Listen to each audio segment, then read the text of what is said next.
Why good engineers keep burning out. It is a Theo video. Okay. I can vibe with a Theo video. This can work. When did this upload? 11 days ago. Okay. This video is a little different and also very old. Oh, it's...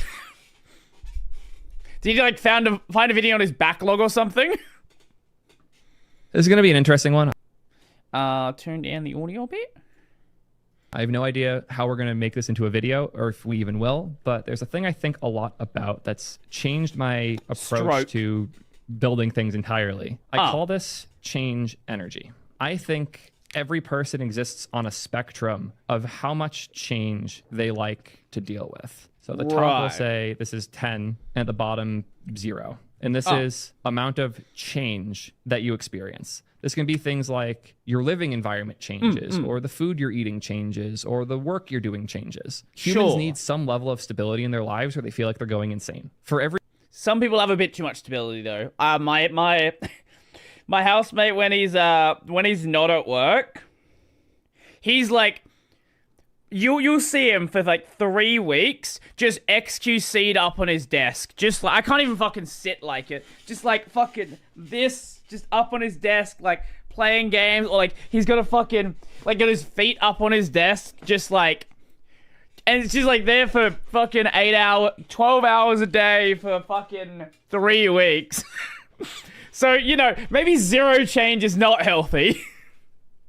Every given person, the range they're comfortable with varies. So for me, when it comes to things like where I live and my general like navigating the world stuff, I don't like moving a lot. Very low thresholds for change energy. Yeah. I don't enjoy traveling that much. I get quite burnt out quickly. I don't hate traveling, but I wouldn't want to be moving a lot. Like people that like want to move to like you know, you've got your renting, you want to move and you're doing it for the purpose of wanting to like go to different properties. I can't. I like being in a location. Like I get comfortable in a place and it's nice to be comfy. I like to know where all the little shops are. It's good. I'm traveling a lot. Things like moving stress me out a ton. When I have to change the place I live and build my life into a new spot, and then like change all of the fucking bills over, change your like your voting information, change your car registration. No, I don't want to deal with that. Stresses me out a bunch. For some people, though, that's really exciting. The idea of everything changing around you, having a new living space, is super exciting. And they actually strive to have more change in something like their livelihoods. Some things are inherently boring, though, like the work you do. I'll use myself as an example here. This is a really hard thing to diagram. I'm going to do my best here. And if people have suggestions on how to diagram this better in the future, that would be really cool. Let's say this is the range that I like to exist in for change in my work. I like to have things not get stale, but also not change constantly. If like every day I'm working on different things, that would stress me out. But if my experience working in a code base is that everything is really monotonous and I just kind of live at this line here, but my comfort zone is in like this range, that sucks. And what I'm going to be looking for, if I'm living there, but my preferred zone is up here, I'll draw a line that's like how my day-to-day feels. It'd be interesting to do your own spin on this topic, but switching software and OSs. Definitely could be something interesting there. Let me just jot something down. There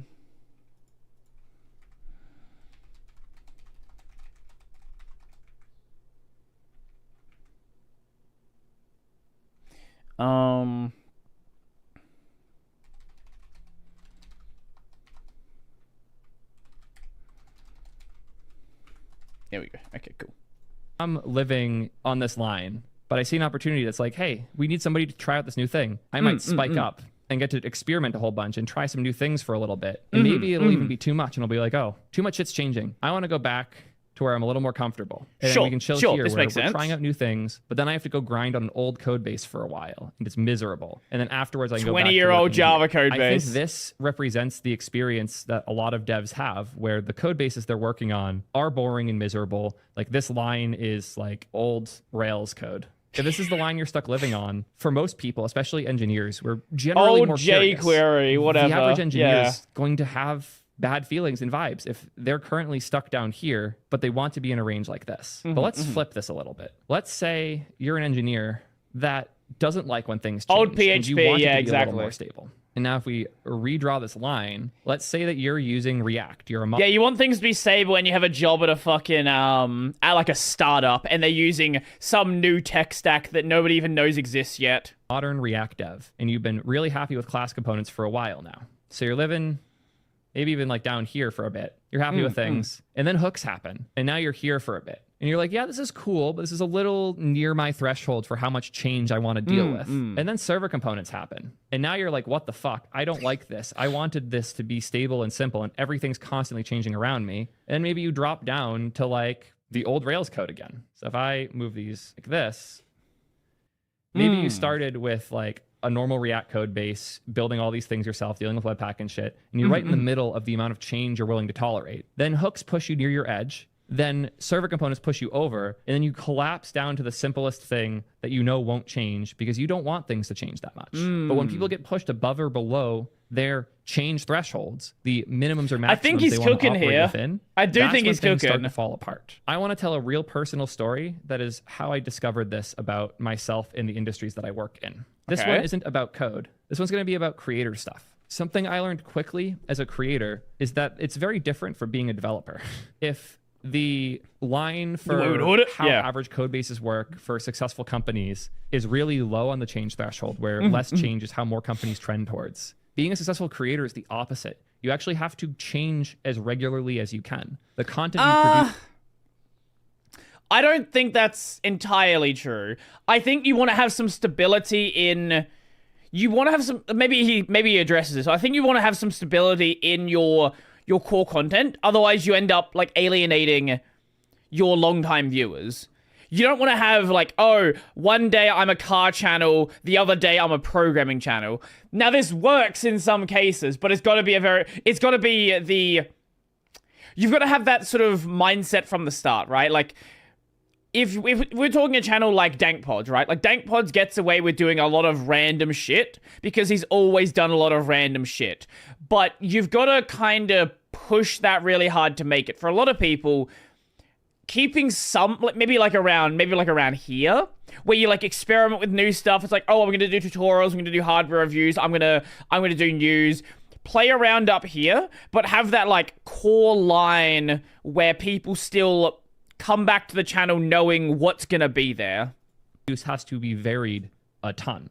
The more unique things you can cover and the more unique ways you can cover them and package them and get them out, the more successful you'll be. The most successful ones that change the way they're doing things and push themselves to do more unique things constantly. If you look at my channel, you'll see, obviously I post a lot about React, but I go weeks at a time where I only post videos about other things. I think he might be overestimating like how much change is there. I think we agree, but he's like setting the threshold quite a bit higher. Every day I post a video about something different that was new and exciting to me. The thing that's exciting about being a content creator is that you're rewarded for that. The more time you can spend in this top range, the better. But that means that if my willingness to deal with this type of change is there, I'm constantly risking burnout because I am right at the threshold for how much change I can deal with. So if I'm living on this line and then let's say there's a new camera that I want to try or a new creator tool that I'm being encouraged to look at, that might be the thing that pushes me over my threshold. And if I'm already here, if I'm already maxed out, then I want everything that isn't literally a video I'm currently working on to be as close to the bottom as possible because I'm already maxed out. I don't want things... I wear 3 different shirts. You know what? I think he's actually onto something here. I wear like 3 different shirts, maybe 4 different shirts. I eat the same food every day. I have the same habits every day. It's nice to break out of that from time to time, right? Like, it is good to, like, break your habits. But at the same time, I think there's definitely a lot of value in just not... It's like the, great example, actually. What's his name? Steve Jobs. Steve Jobs would wear the same fucking... Like, he'd have 20 of the same shirt. And he'd just wear the same shirt. Because... you don't need to, like, you just don't have to waste any mental energy on that. Do you make all your meals at once? I don't meal prep nowadays, but I have in the past, and I definitely would like to get back to it. It's probably a good idea. Monotony provides comfort from other parts of your life that are volatile. Yeah, exactly. Things like the tools I use to manage my videos, or for the things that I'm using to keep track of my assets. Oh yeah, I don't shame. Like this, great example. I've said a couple of times, oh, I'm gonna learn how Obsidian works or whatever, and I've just been using VimWiki for 5 years. I'm not gonna change off of VimWiki. It works. Or for the cameras that I'm using, and all of these things, I specifically want everything that isn't a topic in a video to stay as boring as possible. So all of my energy for this change can be focused in on the things that I'm creating for the channel. If I have a finite amount of this change energy where I can only deal with so much change in a given day before I'm overwhelmed, I try to pour as much of that into the channel as possible and then keep everything else as boring as possible. The way I learned this was a little strange. There's a service called Frameio. For those who aren't familiar, Frame is a way to do video reviews almost like I'm still a Sublime Text user. Based. Yeah, this is why I use VS Code. Like, I've wanted to learn Vim. I've wanted to, like, properly learn Vim and, like, actually get comfortable in it. I just keep going back to VS Code because I like VS Code. It's comfortable. It's not amazing. It's not perfect, but it's comfortable. Where my editor can post a video up for review. I and my team can go through it, leave comments on specific pixels at specific timestamps saying, hey, this isn't quite right. Hey, the color's off here. Hey, can you trim this? And those comments can come up in their video editor so they can go through and make those changes. Yeah. I knew about this tool for so goddamn long. One of the first investors we had at Ping, which is my company, for those who don't know, we build tools for streamers. Now we're Of all the streamers who are demoed on his company streaming tool.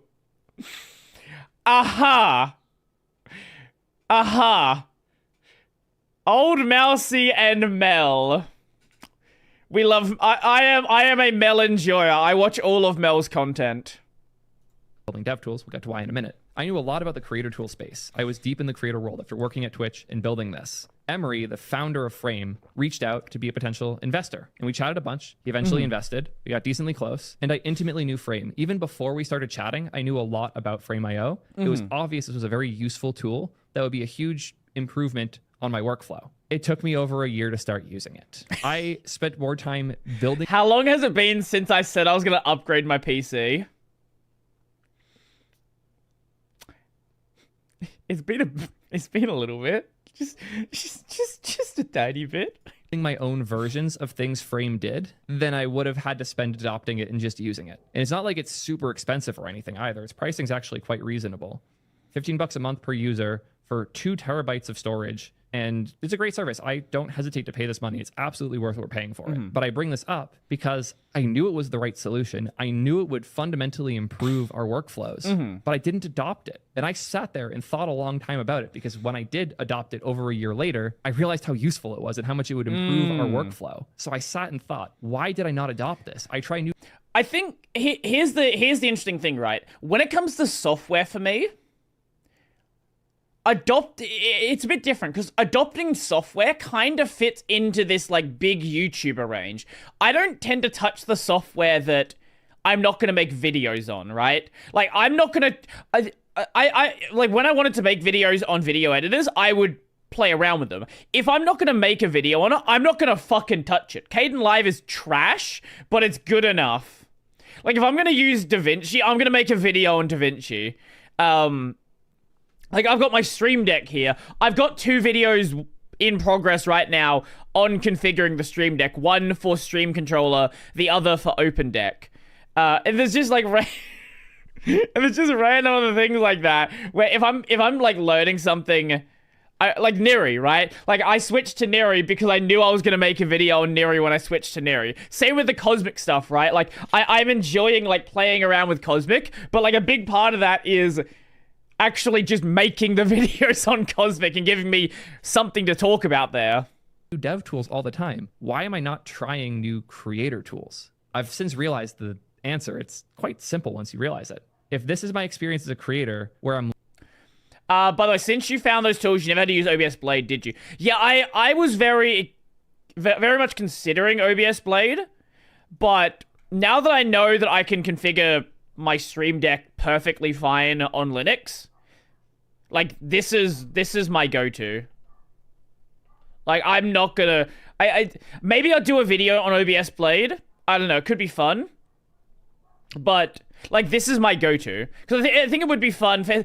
Because if you don't have a Stream Deck, right? Like, a Stream Deck is expensive. It's like $179 for, like, the one I have. It's a limited waiter app. It is a limited waiter app. This is true. Sadly, it's a limited waiter app. Living on this blue line, so I'm constantly maxed out on the amount of change. What is a better limited waiter app than Boat Blade? Then additional change is super stressful because it's going to push me over my threshold. But if we go back to the developer world, if I'm constantly below my threshold, I am desperately looking for new things to try. The average developer isn't hitting their thresholds for things changing in many code bases. Like, many companies have such a boring stack, but the average engineer at work kind of wants to look for new things and look for new tools and solutions and technologies. Don't we love LAMP? LAMP, I love LAMP. LAMP is so fun.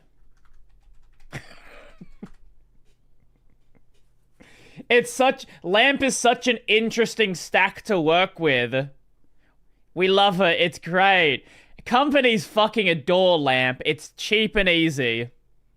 For anyone who doesn't know, that is that's Linux, Apache, MySQL, and then PHP or Perl. Or PHP, Perl, or Python. Some combination of those. And those people are disproportionately likely to be the viewers of this channel. It is the most boring of boring stacks, but it works. Subscribe, the other half should consider it. All of y'all are here because you want to learn about these new things some amount. You're at the very least curious about them. And that is awesome. It often also means that you're not getting that threshold met at work. Like, when I was at Twitch, I found a lot of opportunities to explore with and try new things. Wait, you worked at Twitch? I didn't know you worked at Twitch. I'm reading Twitter and blogs still, but I wasn't as much a part of the conversation. When I left Twitch, I wasn't hitting my thresholds. So I started talking about these things more. I started trying new technologies more. I got deeper so I could be fulfilled. I needed my creative and change energy internally to feel satisfied, and it didn't. And then when I started creating content, I was constantly hitting that maximum. I was going through so much change every day, trying out new things, I don't watch Theo's content them, often. trying new styles of content, trying new branding, thumbnails, all of this. I was maxing out the amount of change I could deal with every day. Well, we're watching video on Burnout. Was stressful. And what I realized is this is a fundamental difference between the engineering industry and the creator industry. Good creators are constantly trying new things with their content, so they're unwilling to try new things anywhere else. The average developer is stuck in a code base that they're probably some amount tired of, and they want to try new things. I have a friend that works on a code base at the tax office. I'm sure that's the most exciting code base you could ever work on. I'm sure working on fucking web front ends for tax forms is so exciting. One thing I really need to set up is OBS Webhook CLI app that lets me use global hotkeys on Wayland again by triggering WebSockets from the terminal, which does use Wayland hotkeys. Yeah. Yeah, that's another way to get around it, yeah. OBS CLI is really useful. And the best of those developers and the best of those creators have very different mindsets, where the best creators put so much energy into their content changing that they don't let anything else change. And the best, you know what? I guess this might be part of the reason why there is this this meme of developers who want to go to coffee shops, right? Because even though you're going to the coffee shop every day, you're going outside, and by going outside to a place with people, you're always gonna see different people. You're always gonna meet different faces and have different interactions. Whereas if you're working in an office, it's, yeah, there's people around, but everyone is so locked in. Whereas at a coffee shop, you know, some people are there working, some people are there on a date, some people are there to do various other things. So it's like a more dynamic environment. Developers are stuck on a code base that's really boring, so they're constantly exploring new solutions externally. This obviously benefits me greatly because I have an audience of those excited developers looking for new things, and I've made a very valuable channel and community as a result. But it also hurt us as a creator tools company because the creators that were looking into and trying new tools were not the good ones. And that really hurt to realize. The best Primogen was creators Netflix. aren't looking for new tools and solutions. Primogen. They're too busy making their content the new thing. the people who are looking for new tools and solutions in the creator space are often the ones who don't know why their stuff isn't working, and they're looking for any solution they can possibly buy to fix it. They're not buying subscriptions to things like vidIQ because they're happy with how their channel's performing and they want to get a little more insight. They're buying these subscriptions because they don't understand what's going on and they desperately want to understand. Because I don't pay for vidIQ. I just fucking wing it and it seems to be working, apparently. They're not putting that energy into making more compelling content. They're putting it into figuring out why their content isn't working. In the dev world, especially if you're an employed dev, you're probably good enough at understanding how these things work. So the thresholds that you're hitting are going to be very different. And that's what I'm seeing is most great developers are looking for more change. Most great creators are looking for less change. And that realization is why we pushed so hard into the developer tool space, because I want to sell to the best people in the spaces that we're working in. I want the people who inspire me to benefit from the things that I'm creating. And with Ping, it was really hard to do that. Obviously, we have awesome people using Ping. Like we have Linus Tech, Iron Mouse, Elgato, most of VShojo, great groups like the Majority Report, political stuff too. Like the key here though, is that all of these people, it wasn't the creator that chose. It wasn't like Linus reached out like, yo, we're going to use Ping. It was their producer reached out. With Iron Mouse, it wasn't like she heard that Ping was this really cool thing and was going to adopt it. It was the CEO of the company she works for, Gunrun, realizing it. With Elgato, it was their production team that we hung out with at a couple events, realizing Ping would be a good solution for them, and then they decided to adopt it. All of these examples are individuals whose jobs aren't just making compelling videos themselves. I just use Discord. It's not great, but it works. But are working on the production pipeline, which, when you think about it, it's a lot more like engineering. But that's not the average person in content creation. Most of the biggest creators run a very tight ship where they're in control of a lot of what's going on still. Could you convince my editor, FaZe, to try a new editing tool that might make his job easier? Sure. Could you convince me to try it? Almost certainly not. Could you convince a random engineer? If you were... And this is back to what I was saying before. I think it might just be the kind of content we make where, like... And I guess the same thing with Mudahar, right? Like, Mudahar, he fucks around with virtual machines. Great example. He fucks around with virtual machines, but he's gonna probably make a video talking about fucking around with virtual machines, right? And, like, his interests outside of the channel sort of align with the content he does, where he'll, like, go deep dives down some, like, you know... What was the series he used to do? The Darknet... The Deep Net, what the fuck was it called? Darknet, what the fuck? You know, he was like doing like documentaries on like dark web stuff. With dark web diving? Maybe that's it. On my team, deep to try web, a new tool or maybe deep web diving. That might be it. Or technology. Almost certainly yes. Could you convince me as well? Also, almost certainly yes. That's the difference, is the people on top and the people working with them in the developer space are all much more willing to try new things than in the creator space. And the only in that we found for creators was finding the producers who were bored because all of the cool, exciting stuff was being done by the people they were filming, not by themselves. That's why we're leaving the creator space. We're not killing our products. We're not going to deprecate the stuff that already exists. We still use all of these things all the time. I still use Ping for all my collabs. But we're focusing on dev tools now, like Upload Thing, both because we better understand the problems that developers have because we had so many of them building with these tools and technologies, but also because we need to feel this mutual excitement. We need to be excited about what we're building, and the people that we're showing it to need to be excited as well. And we didn't feel that way with the creator tools because the most excited people in the creator tool space weren't the best creators, but the most excited people in the tooling space for devs are the best devs. The oh shit moment for me was right after we dropped Upload Thing, seeing people like Josh Tried Code posting videos immediately, reverse engineering it, figuring out how it worked, and giving his thoughts on it. We excited some of the best devs and best creators in the dev space by building something like this. And that was a huge change for us because we weren't used to that. In the creator space, it was very different. And that's why I think so much about this change energy thing, because we all need to hit our minimums, but we're all terrified of going over our maximums. In the experience in different industries and different spaces, be it creator, engineer, or any of the other fields that I know nothing about, the amount that you hit these thresholds varies a lot. And I think it's a good way of thinking about how people behave in these spaces and how people adopt these solutions as well. I have no idea how we're going to turn this into a video. I am so sorry, FaZe, but I trust you to do something with this, and Gabriel to tell me where to put it. That's all I have to say. Perfect timing. Look at that. Peace. That was a good video. I pretty much agree with everything he said there. I do think the kind of, like, when it comes to creators, I do think the kind of content very much matters here. Oh, it's my video. I think the kind of content you're doing very much matters here. And if you're doing something where you trying out new things is relevant to the content, you kind of get both things at once.